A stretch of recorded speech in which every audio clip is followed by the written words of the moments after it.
नमस्कार। आपका अखबार के संग में आपका स्वागत है। मैं हूं प्रदीप सिंह। आज 6 दिसंबर है। ये तारीख किसी भी सनातनी को, किसी भी हिंदू को कभी भूलना नहीं चाहिए। आने वाली पीढ़ियों को हमेशा याद दिलाते रहना चाहिए, क्योंकि ये वो तारीख है जिस दिन दुनिया के इतिहास में पहली बार ऐसा हुआ जब मुस्लिम आक्रांताओं का शिकार कोई समाज उठ खड़ा हुआ और ऐसा प्रतिरोध दिखाया। और इस प्रतिरोध के लिए हम किसी सरकार के पास नहीं गए, हम किसी न्यायालय के पास नहीं गए, किसी और संस्था के पास नहीं गए, सड़क पर उतरकर बलिदान दिया। तब ये दिन देखने को मिला। 500 सालों से ज़्यादा का संघर्ष। 1 मार्च 1528 वो दिन था जिस दिन मुस्लिम आक्रांताओं ने सबसे बड़ा हमला किया भारत पर, मेरा मानना है। उन्होंने ज़मीन छीनी, सत्ता पर अधिकार किया, बहुत कुछ किया।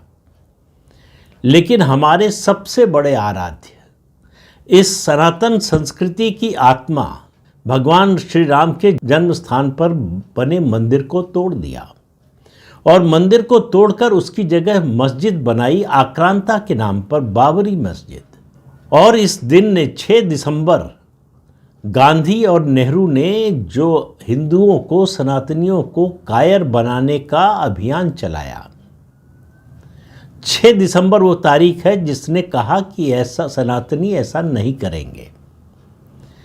और सनातनियों की ये निडरता, ये साहस, यही दूसरे मजहब के उन लोगों को डराती है जो आक्रांताओं की पूजा करते हैं, उनको नायक मानते हैं। तो आक्रांताओं को नायक मानने वालों के दिलों में एक ऐसी कील ठोकी 6 दिसंबर ने जिसकी टीस आज तक सुनाई देती है, जिसकी टीस आज तक महसूस होती है उनको। याद रखिए, जब सुप्रीम कोर्ट का फैसला आया था राम जन्मभूमि के बारे में, तो मुस्लिम समाज के कई बड़े मौलानाओं, मौलवियों ने कहा था, आज आपका दाव है, कल हमारा दाव आएगा।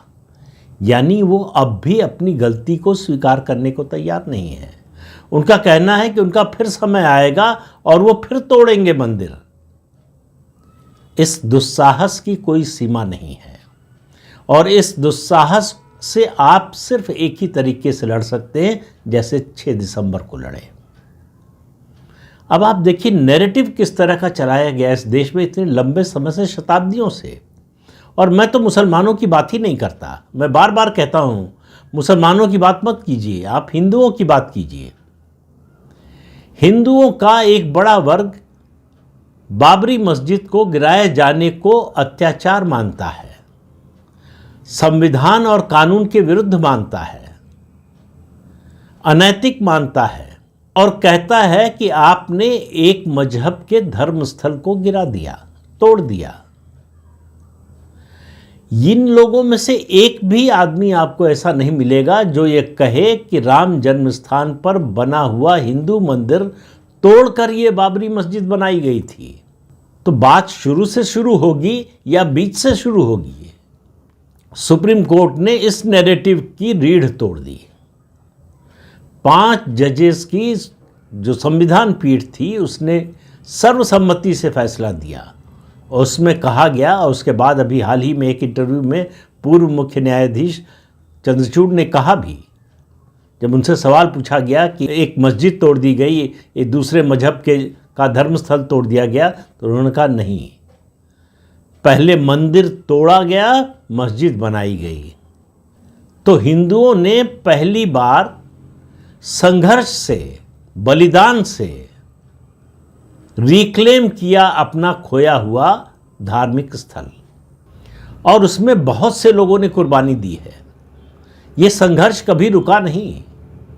30 अक्टूबर 1990 का दृश्य, तो उसका मैं चश्मदीद गवाह हूं। मुझे उस समय मालूम नहीं था कि ये कोठारी बंधु हैं। 2 लोगों को, 2 युवकों को गोली लगकर गिरते हुए देखा था मैंने अपनी आंखों से। कितने लोग मारे गए थे उसका कोई हिसाब नहीं है। सरकार ने कभी बताया नहीं। मुलायम सिंह यादव की सरकार थी और मुलायम सिंह यादव हिंदू होते हुए भी उन्होंने कार सेवकों पर गोली चलवाई। इतना ही नहीं, बाद में कई सालों बाद कहा कि फिर ऐसी स्थिति आई तो फिर गोली चलवाएंगे। तो अब आप बताइए कि आप मुसलमान को दोष देंगे या ऐसे हिंदुओं को? ये हिंदू द्रोही लोग हैं, ये सनातन विरोधी लोग हैं, ये भारतीय संस्कृति के विरोधी लोग हैं। 6 दिसंबर ने ये बताया कि अगर आप में साहस है, पुरुषार्थ है, बलिदान देने की क्षमता है, अगर बलिदान देने से आप डरते नहीं, तो आप वो हासिल कर सकते हैं जो आपका है, सड़क पर उतरकर।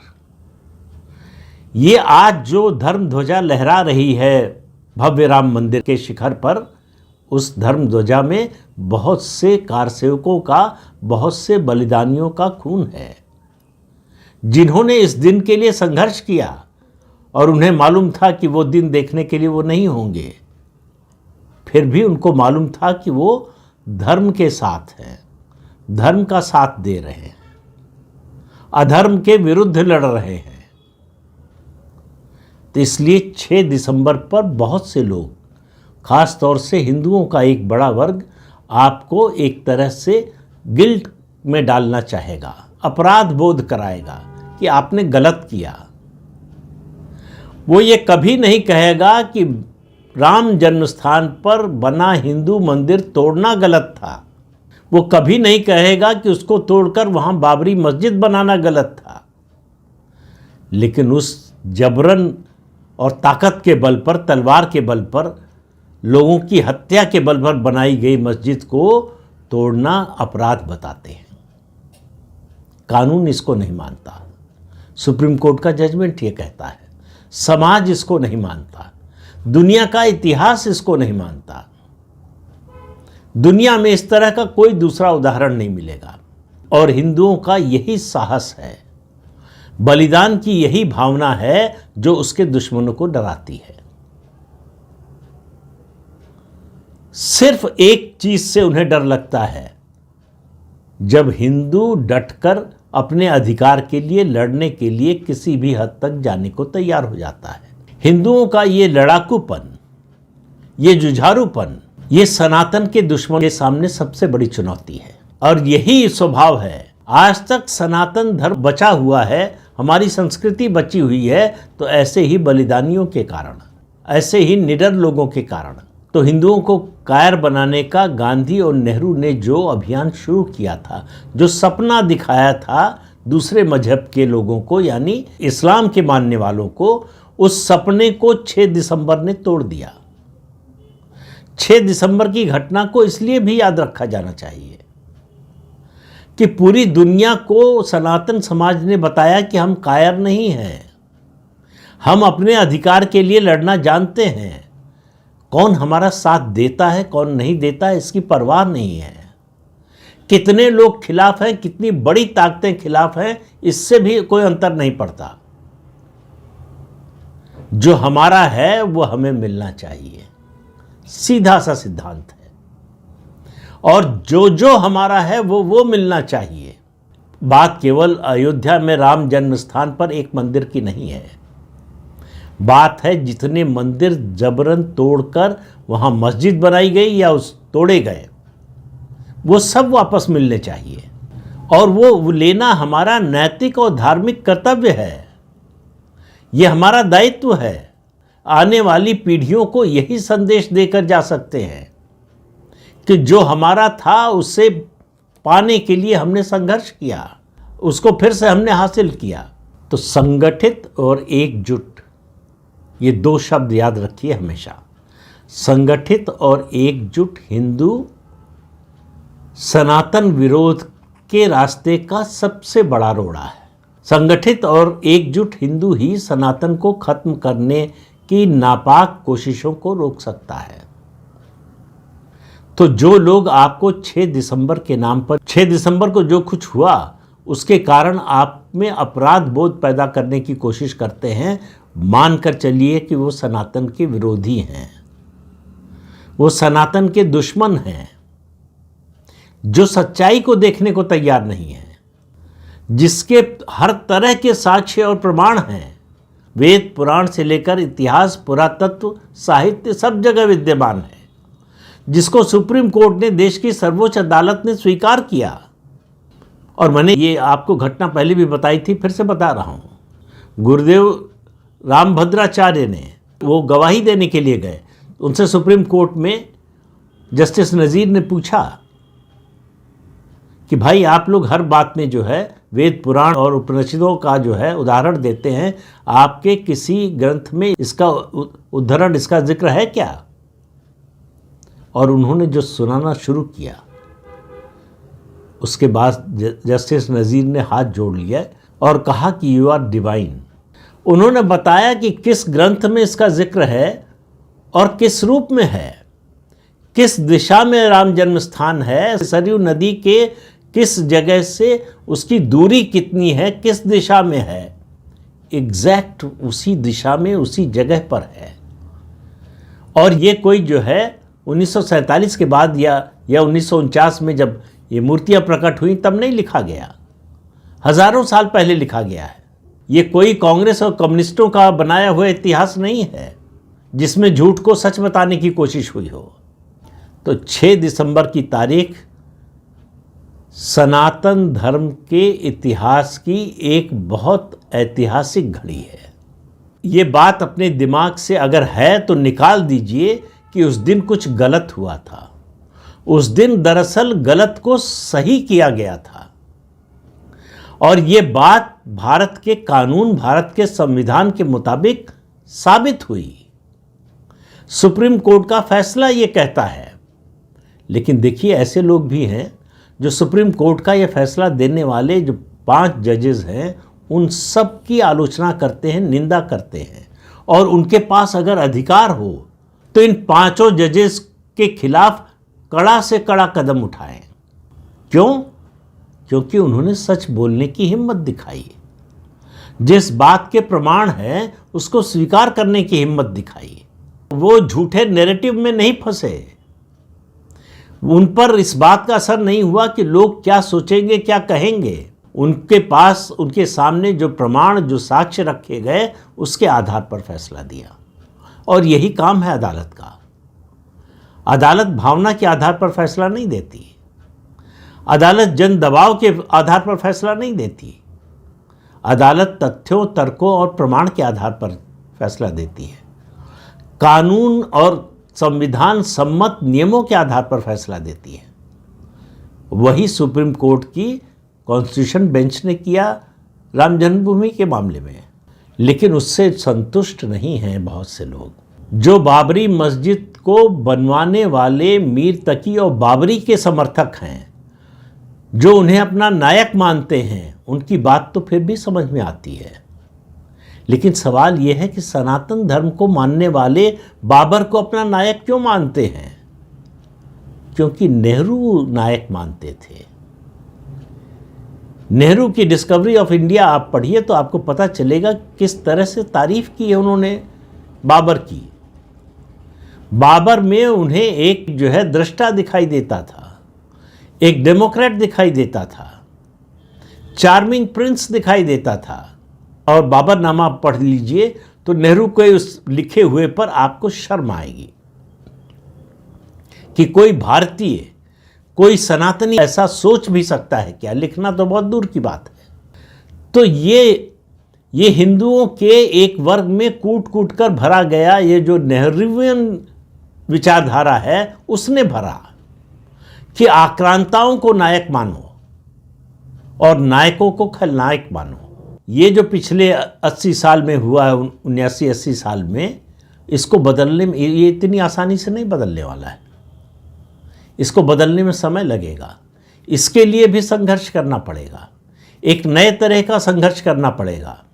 ये जो गुलामी की मानसिकता है, ये जो आक्रांताओं के प्रति सहानुभूति है और उनका महिमा मंडन का जो ये तरीका है, इसको बदलने की ज़रूरत है। ये मनोवृत्ति बदलने की ज़रूरत है कि जिसने हमको लूटा, जिसने हमको उजाड़ा, जिसने हमको गुलाम बनाया, वो अच्छा था, और उस गुलामी की निशानी को जिन लोगों ने हटाया वो खलनायक हैं। तो जब तक ये मानसिकता नहीं बदलेगी, जब तक आप 6 दिसंबर 1992 को जो हुआ उस पर गर्व करना नहीं शुरू करेंगे, भारतीय जनता पार्टी ने, विश्व हिंदू परिषद ने, राष्ट्रीय स्वयंसेवक संघ ने इसकी लंबी लड़ाई लड़ी। संघ और खासतौर से विश्व हिंदू परिषद में अशोक सिंघल की बात जरूर करना चाहूँगा। उनका बहुत बड़ा योगदान है। इसका राजनीतिक फायदा भाजपा को हुआ, लालकृष्ण आडवाणी को हुआ, लेकिन मुझे आज भी याद है 7 दिसंबर की सुबह बीबीसी से बात करते हुए आडवाणी जी की आवाज़ कांप रही थी। भाजपा का एक बड़ा वर्ग था जो इस बात से सहमत था कि ये गलत हुआ, नहीं होना चाहिए था। भाजपा में आज भी ऐसे लोग हैं जिनको हिंदू होने पर शर्म आती है, बोल नहीं पाते हैं, लेकिन उनको थोड़ा सा कुरेदिए, अंदर झांकिए तो आपको ये मिल जाएगा। तो ऐसे लोगों की देश को ज़रूरत नहीं है, सनातन को ज़रूरत नहीं है। ऐसे लोगों की ज़रूरत है जो अनअपोलोजेटिक हिंदू हैं, जिनको हिंदू होने पर गर्व है। जिनको हिंदू होने पर गर्व नहीं है वो हिंदू कहलाने लायक नहीं है। एक बार फिर आपको 6 दिसंबर 1992 की याद दिला रहा हूं। उस दिन जिन लोगों ने वो काम किया, उन्होंने 500 सालों के संघर्ष को एक तरह से मूर्त रूप दिया। उसकी जो परिणति संघर्ष की होनी चाहिए थी, वहां तक उसको लेकर गए, उस संघर्ष को। आज अगर भव्य राम मंदिर राम जन्म स्थान पर अयोध्या में है तो इसी संघर्ष के कारण। 6 दिसंबर 1992 नहीं होता तो आज अयोध्या में राम जन्म स्थान पर भव्य राम मंदिर भी होता, इसमें मुझे बहुत शक है। नहीं होता। इसलिए अगर भव्य राम मंदिर पर धर्म ध्वजा लहरा रही है शान से, तो उसमें सबसे बड़ा योगदान 6 दिसंबर 1992 की तारीख का है और उस दिन की घटना का है। उनको खलनायक की दृष्टि से मत देखिए। उन्होंने एक ऐतिहासिक गलती को सुधारने का काम किया। एक घायल सभ्यता ने उस दिन तय किया कि अपने घाव पर मलहम नहीं लगाएंगे, घाव को और कुरे देंगे, देखेंगे कितना गहरा है, और उसी के दर्द से उपजेगा सुधार का ये कदम। 6 दिसंबर को इसलिए भी याद किया जाना चाहिए। 6 दिसंबर सनातन की यात्रा का एक बहुत महत्वपूर्ण पड़ाव है। लेकिन विमर्श की ताकत देखिए कि आक्रांता को नायक और आक्रांता से लड़ने वालों को, उसका प्रतिरोध करने वालों को खलनायक बना दिया गया। और इस देश में ज़्यादातर लोगों ने सहज रूप से इसको स्वीकार कर लिया। तो ये सोच बदलिए। हिंदू धर्म को, सनातन धर्म को कमतर समझना बंद कीजिए। ये हीन भावना अपने मन से निकालिए। दुनिया में एक ही धर्म है, सनातन धर्म, बाकी मजहब है, पंथ है। और सनातन धर्म से ज़्यादा वैज्ञानिक, सनातन धर्म से ज़्यादा न्यायपूर्ण, ज़्यादा समावेशी दुनिया में कोई धर्म नहीं है। ये अपने में एक बेमिसाल धर्म है जिसका मुकाबला दुनिया के किसी मजहब से नहीं किया जा सकता, जो किसी का तिरस्कार नहीं करता है, सबको स्वीकार करता है। उसी धर्म को बुरा बताने की कोशिश होती है, उसको खत्म करने की कोशिश होती है, उसको बीमारी बताने की कोशिश होती है, उसको उसका समूल नाश करने की बात होती है। और इसी देश में होती है जहां 80% सनातनी रहते हैं। क्यों हो रहा है? क्योंकि हम इसका प्रतिरोध करने को तैयार नहीं हैं, क्योंकि हम इसके खिलाफ बोलने को तैयार नहीं हैं।